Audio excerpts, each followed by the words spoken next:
1-1 pitch. A swing and a drive to deep right. Away back.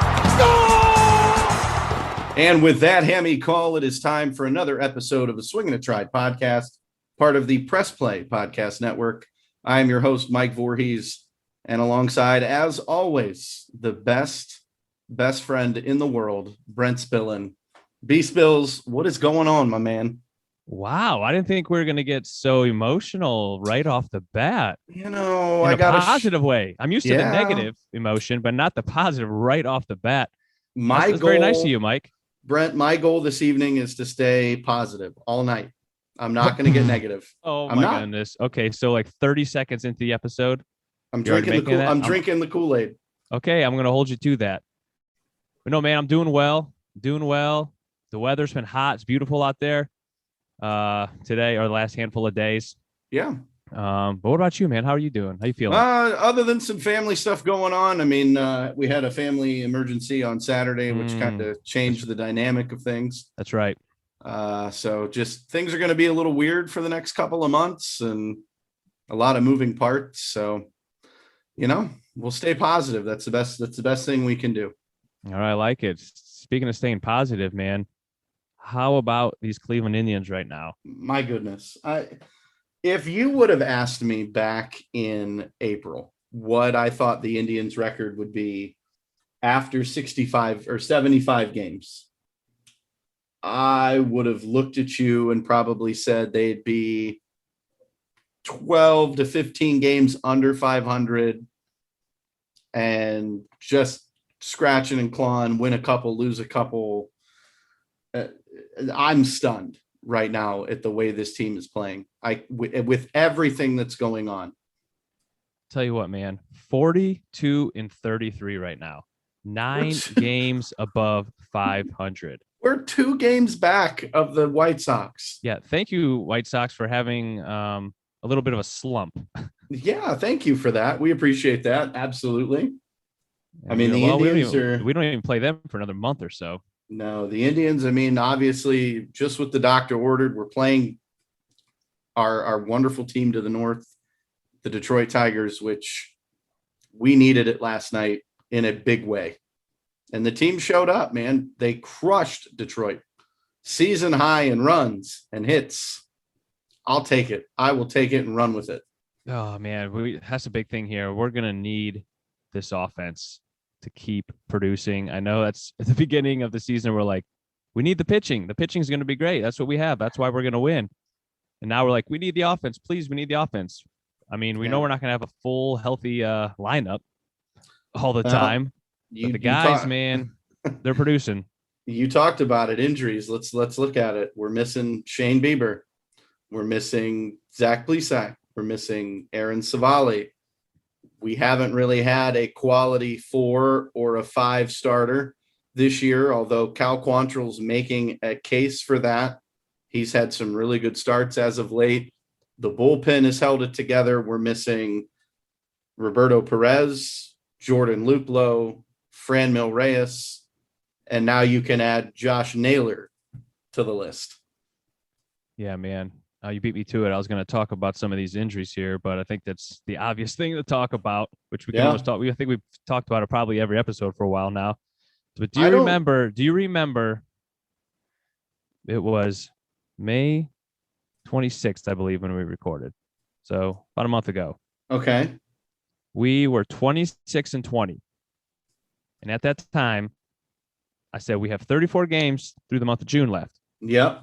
And 26 of them at that time were against 500 or worse teams. You're right. I do remember this. I wish I would have remembered. I need to go back and listen to it because you were not very positive that night. And you thought that we were not even going to play 500 ball through that stretch against terrible teams. Well, as we speak, I'm currently ready to eat crow because I said the Indians would win like 13 or 14 of those 30 games. That's what it was. And do you know how many, Mike, that we have? June's not over yet. Do you know how many we have won? I don't know. You're going to tell me, though. 16. And there's some we gave away. There sure. are. Yes, there are. So, like I said earlier, we're 42-33. and went 16-13 since May 25th. I'm stunned. I honestly, I have no answer. I don't. I have no idea where this team is coming from. It's a different guy every night, it seems. I mean, if it's not Jose Ramirez, it's Eddie Rosario. If it's not Eddie Rosario, it's Cesar Hernandez or Ahmed Rosario or Bobby Bradley. I mean, it's incredible to watch this team perform right now. I'm telling you, and right before that episode that I was referencing, Fran Mill was out like 2 days before that. Yeah. So we started without him. And then like the day I think we recorded was the day we found out Plesac injured his thumb, taking his jersey off because he didn't pitch so well. Right. So we're like, those two guys right there, we were worried. Mm-hmm. We had no idea that around June 14th, I believe, is when Bieber was going to be out. Yep. He didn't even pitch well really those next couple of weeks anyways. No, I think you and I had talked about it. We thought something was up with Bieber. We just couldn't figure it out. And here we figure out that he's injured and he was trying to pitch through it because he knew how depleted our pitching staff was. He was trying to gut it out. And my hat's off to him, but I think he hurt us more than he helped us in that case. Yeah, I remember you were saying you thought, which was probably true, I believe, was a lot of Berto not being there was probably big, but not to the degree I think of the way he was pitching. So then he goes out, and then like 4 days later, Austin Hedges gets put in the concussion protocol. So that's when you had to have Rivera come up, 37-year-old catcher, who actually filled in pretty nicely. You know what? Throwing guys out, hitting a couple homers. I'm gonna be honest. I think when he comes back, when Roberto Perez comes back off the injured list, this team needs to keep Rene Rivera on the roster. I'm happy carrying 3 catchers the rest of the way. Like the way he's played, his attitude, like his leadership in the clubhouse. I mean, Rene Rivera is a shock to me. Yeah. And then 3 days later, after Hedges, he was only out a week, I think.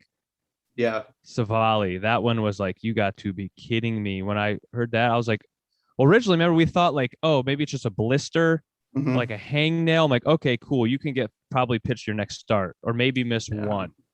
And you're like, oh, he's seeing a specialist. When you hear the words, a player's going to see a specialist before you know what's going on. It's not good. That's not when they put the word specialist in a sentence.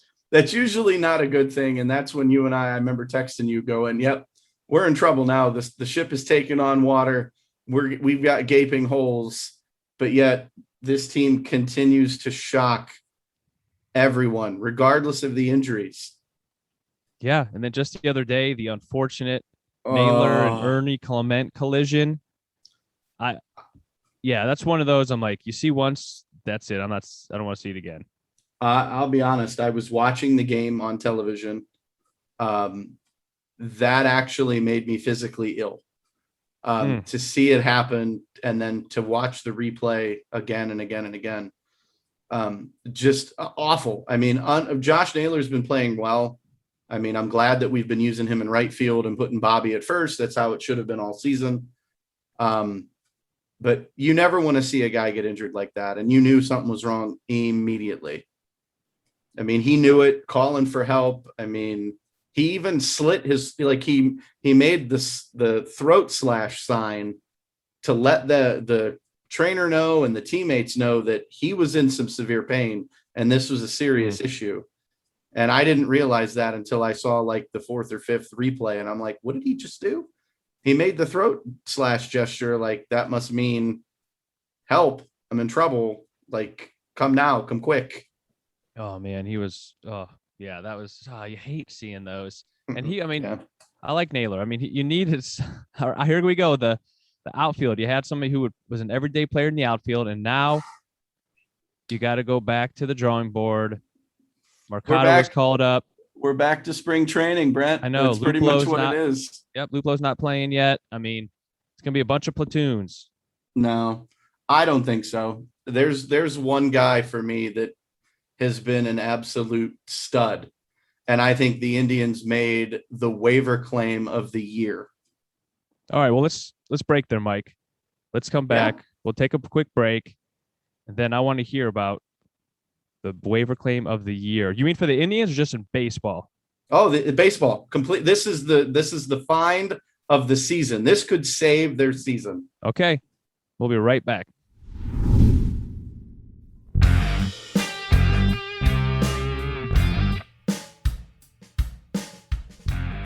Hey, I'm Jason.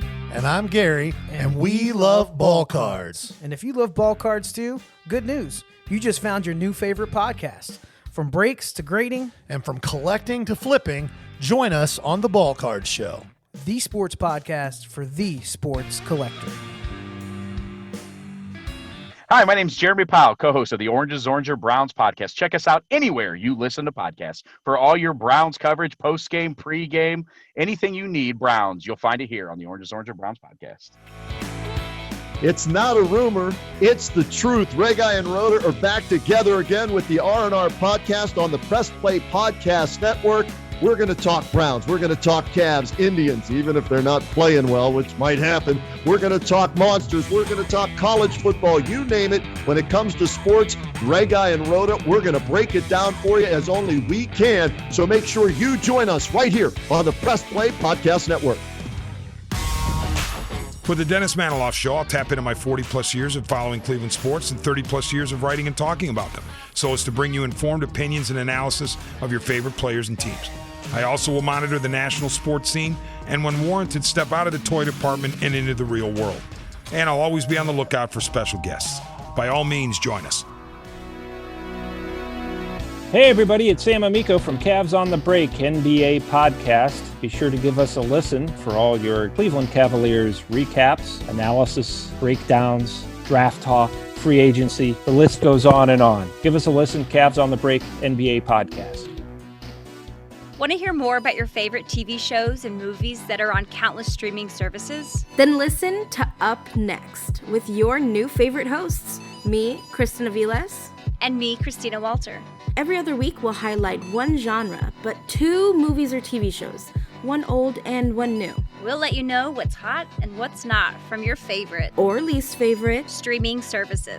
And be sure to stay tuned to the end of each episode where we shout out an artist whose name you should know for their talent in the industry. So follow us to stay up to date with your favorite hosts from Up Next, a part of the Press Play Podcast Network.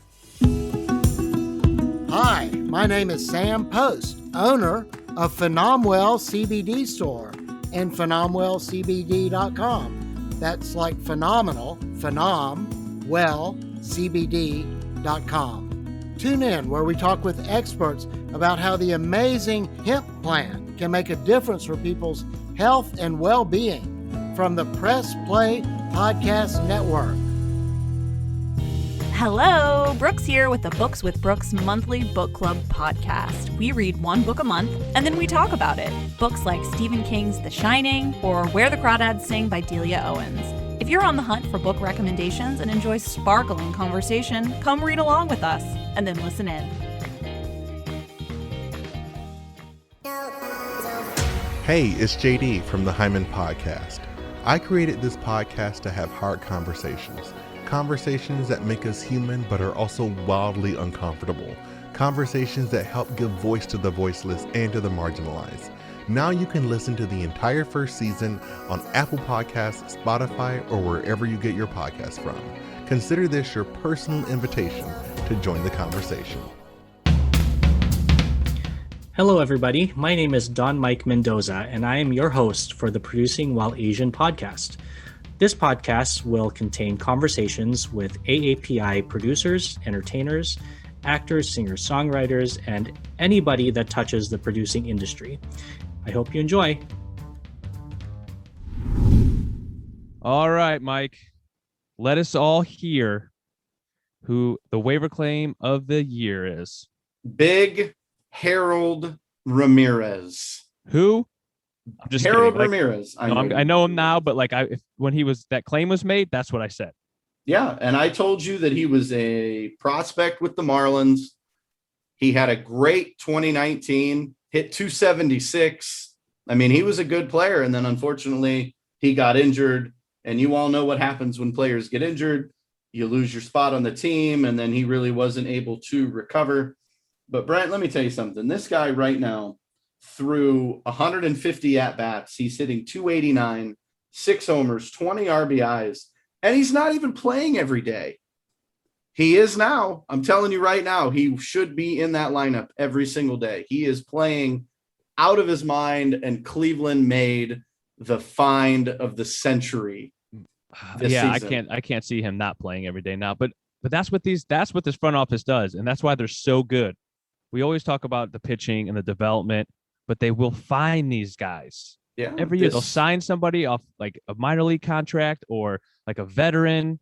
You know what I mean? Like I think of Mike Napoli.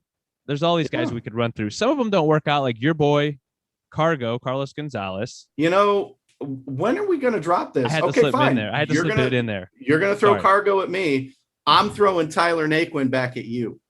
That has nothing to do with me. It is. Tyler Naquin was your boy, and he's playing for another team. I didn't make that decision. Cargo reached the end of his career and rode off into the sunset. No, yeah. You're loving a guy who wasn't playing well. I'm loving a guy who was playing well. He just always got injured. And he's still playing well. No, he's not. He hurt again? He's just kind of, he was really hot. Naquin was really hot for a while, and he has cooled off significantly. All right. Well, I'll give you that one. All right. But anyways. But I'll tell you another reason why, Brent, that the Indians are doing so well. We have the manager of the year in our clubhouse right now. For sure. The fact that Tito Francona can take this team, a bunch of people that haven't played with each other. You've got pitchers getting called up. You've got lineup shifting. You've got outfields being moved around. You had Rosario in center. Now he's at short. He's a magician. Oh, man, for sure. Like, this is the one guy I'm like, he can't get hurt or sick again. Because, like, as much as, we love Sandy Alomar, we can't have anything happen to Tito right now. No, we absolutely cannot. I mean, he is keeping these guys together, and he's so smart. I will say, hold on, a quick stat on Tyler Naquin. He's going there again. Okay. He's hitting 252 with 12 home runs. Just wanted to tell you that. I mean, he would look nice in that outfield right now, but. All right, Cargo's hitting what? He's cashing his checks, man. He's living the dream. He true. is not doing squat. Yeah, that's what he's doing. Okay, that's fair. I know it is. That's fine. We'll take shots at each other. That's why I love you, B Spills. I know. Tito Francona, though, if he does not win Manager of the Year this year, the Indians, we can make the playoffs. Like, I don't think people realize this. If they continue to win 2 out of 3, 3 out of 4, and they go into, I know July looks brutal. Their schedule looks absolutely brutal. It's going to be tough, man. It is going to be tough. I thought when we were playing 30 games against teams like Minnesota and Baltimore, and we were going to struggle. We didn't. Well, yeah. I didn't think that. We're going to play teams like Houston, and we're going to play teams that. It's a test, man. That is I'm like, if you could split with Houston, you got a 4-game series starting on Thursday. Yep. You got 3. That's home, so hopefully that helps a little bit. Then you got a 3-game series at Tampa. You got to get at least one. Mm-hmm. You got KC. You got 4 games with KC. Now let's get 3 there. All-Star break. Yep. Ooh, then you got Oakland, Houston, Tampa, St. Louis, White Sox. But here's the thing, Brent. You got to remember that team is going to be getting reinforcements. The cavalry's on the way. Good point. Franmil's coming back. Plesac's doing a rehab assignment with Franmil and Roberto Perez. Shout out to the Akron Rubber Ducks. You can see all 3 of those men. Tonight. Plesac's going to start. Yeah, tonight, weather permitting. Looks like they may have a little bit of a delay, but yeah, I mean, they're coming. Roberto's, if he does well, he could be called up next week. Same with Plesac. Franmil, they're hoping to activate on Saturday. I mean, reinforcements are coming. If Bieber can get healthy and Savali can get healthy, and the band of misfit toys, if they can continue to do what they're doing, if these starters can give you 4 to 5 innings, and then you can go to the bullpen and let Maytone and Shaw and, Clase and Wickren and them do their jobs to pitch an inning, we're surviving. Yeah. I mean, I agree with that. And I think that we don't know how some of these minor league guys are going to play. The next month, there might be another couple guys that tear it up. Like maybe DJ's ready for another shot coming up. We're going to need outfielders, Well, I think the Indians, the reason they called up Mercado is they wanted to see if he's adjusted. He's been hitting the ball really well over the last several weeks. I think they want to see if he can piece it together. DJ had his chance at the beginning and struggled mightily. I think the Bradley Zimmer experiment might be coming to an end. I don't know. I hope not. I mean, Mercado can slide into center. I mean, Harold Ramirez can play center. I think Harold's more comfortable in right, but Tito is a magician. He's able to move these guys around and they play well. Like I said, and I will stick to this, if he doesn't win manager of the year, then the system is broken. Well, there's a lot of season left, so we got to see. They but tank from here on out or something. They could, but do you think that they will? No, I don't think so. Exactly. This team has shocked everybody. I read a tweet from Robert Flores, who works for the MLB Network, said that the Indians are the surprise of 2021. No one gave Cleveland a shot. No one thought Cleveland was going to do as well as they're doing, and they're continuing to shock the world. It is. It's impressive because like every team has injuries. I can't remember which team it is, but there's some teams that have more injured players than the Indians. There's probably a handful of teams. Oh, the White Sox are missing huge pieces too. But we're such a top-heavy team due to our salary cap, issues. Yeah. And those guys are the ones who are going down, and we're still treading water. I mean, we're doing more than treading water. I mean, we're 9 games over right now. Even if we don't play the next month 500 ball, I mean, if we're just a handful of games under, we still could be 4 or 5 games over 500. I mean, then you're trying to get wild card more than you are the division, but we don't know what the White Sox are going to do either. The Indians have a chance. They are still in the wild card hunt. We are not down and out just yet. I mean, this team is continuing to shock us, and they're finding ways to win. I wanted to pull up the wild card standings, and right now, wouldn't you believe it, Cleveland is 2.5 games back in the wild card behind Oakland. That's all right, man. I will take Tampa that right Bay. now. Tampa Bay struggling. Maybe we can catch them too, playing not the best baseball when we see them here shortly. I remember a specific Indians team winning how many games in a row? 23? 22 in a row? I thought it was 23. I think it was 22. Anyway, why can't this team get hot like that? They may not win that many in a row, but maybe they can win. Ooh. Maybe they can win and go on a run and win 8 in a row and then maybe lose a couple and then win 7 in a row. I mean, anything's possible, Brent. This team is playing completely above any expectation anybody outside of baseball gave them. That's right. Mike, you know what? I like this. This is a new you. You weren't kidding. 30 seconds in, you're like, I'm going to be positive. And I'm like, yeah, right. But you have been. You were taking me riding the positive train. Ooh, ooh. Yeah, let's do it, baby. This team has made me believe. I wanted to doubt them at the start. They struggled. And now they're showing everybody why they belong and why the Central is ours to lose. All right. Before we wrap up, though, here, Mike, I want to make you continue your positive energy here. Yeah, absolutely. What about the guy who used to play shortstop for the Indians, who's now in the New York Mets? Oh, you mean Francisco Lindor, Mr. I'm hitting 215. Yeah, the Indians won that trade, buddy. Hands down, the Indians won that trade. Yes, I'll call it right now. Okay. Ahmed Rosario is playing extremely well. He's had a couple of 4 or 5 hit games. Andres Jimenez down in AAA is finally getting his stroke back. He's hit like 8 home runs over the past 2 weeks. The other 2 prospects, Josh Wolf, he's pitching well. Like Carlos Carrasco's still hurt. Haven't even seen him pitch yet. Oh, it stinks. I feel bad for Cookie. I do too. And Frankie hitting 215. Good luck, New York. You've got him for the next 10 years at $350 million. Good luck. Yeah. They're going to eat him alive, and they've done it. And it shows. His play on the field isn't what we're used to seeing.